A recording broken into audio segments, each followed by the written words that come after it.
This video is about how to remove and replace your sprockets. First, get the guard out of the way.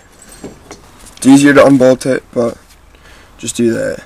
And then this sprocket wasn't bolted on. I didn't have the nut on it, so it just slides off nice and easy. Next, unbolt the rear sprocket. To do so, there's bolts with nuts right here, and remove them. Actually, of course, you're going to want to remove the rear wheel first before you remove the sprocket. To remove the rear wheel, start by taking the cotter pin out. Next, remove the huge nut. Do the same on the other side also.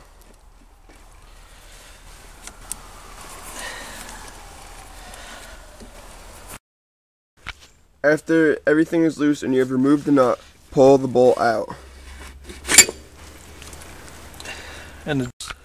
Then remove the wheel.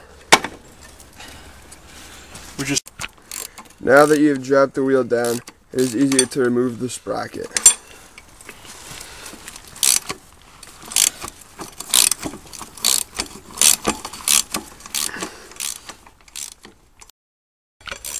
After you take the 6 bolts out, the sprocket easily pops right off.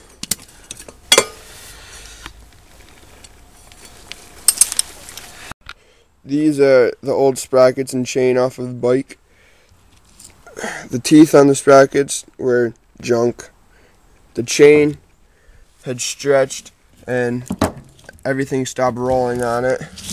And this sprocket, teeth are also junk on it. Here are the new sprockets, chain, and hardware.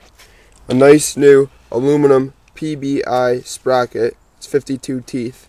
Very nice. New sprocket there, and a new KMC chain. And this time, we actually have the hardware for the front sprocket. Next, install the new front sprocket. It should just easily slide on.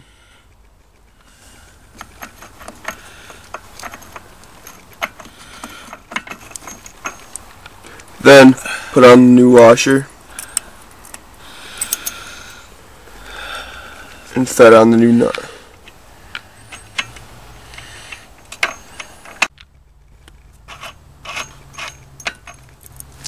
Next, torque up the nut on the sprocket with a nice snap-on torque wrench.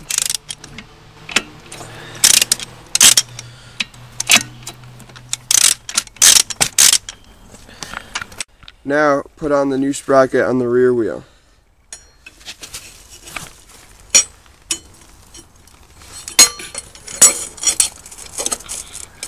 Then insert all 6 bolts.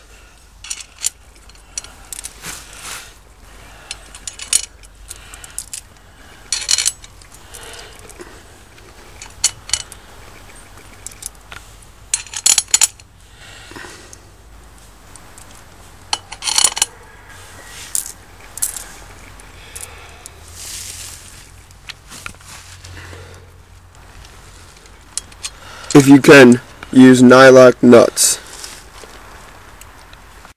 Now tighten up the bolts in a star pattern to make sure that the sprocket goes on evenly.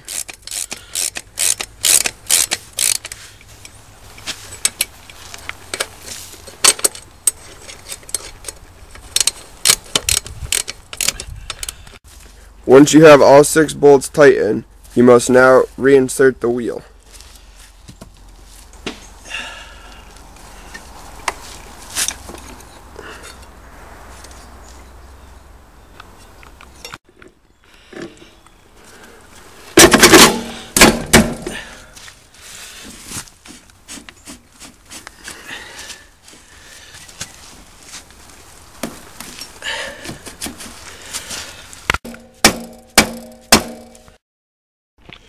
Now that the rear wheel bolt is in, but only snug because it can't be tightened all the way because you're going to have to adjust the chain slack with the chain tensioners, put the chain on the sprockets.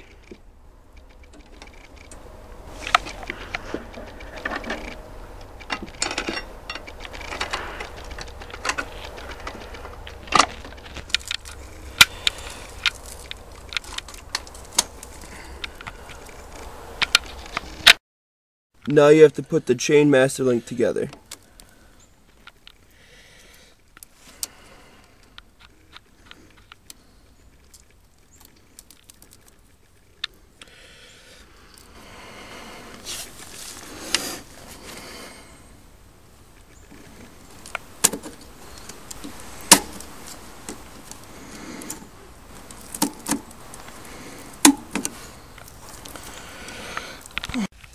Now you have to adjust the chain tensioners in order to take out the chain slack.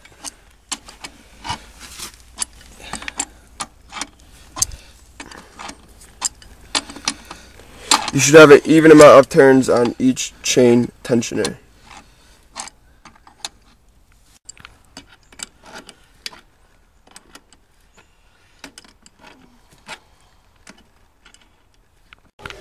Once you've tightened up the chain tensioners and left reasonable slack in your chain, sit on the dirt bike and then check the tension of the chain to make sure it's not too tight for when the suspension compresses. Now you can tighten up the rear wheel bolt once the chain has the correct tension.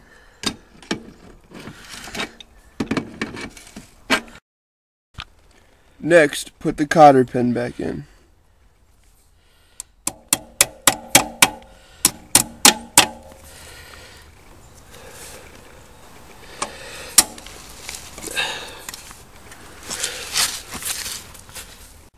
And last of all, tighten up the nut on the chain tensioner so that the chain can't come loose.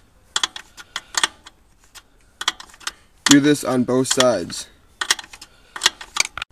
Now with the new chain and sprockets, it's ready to rip.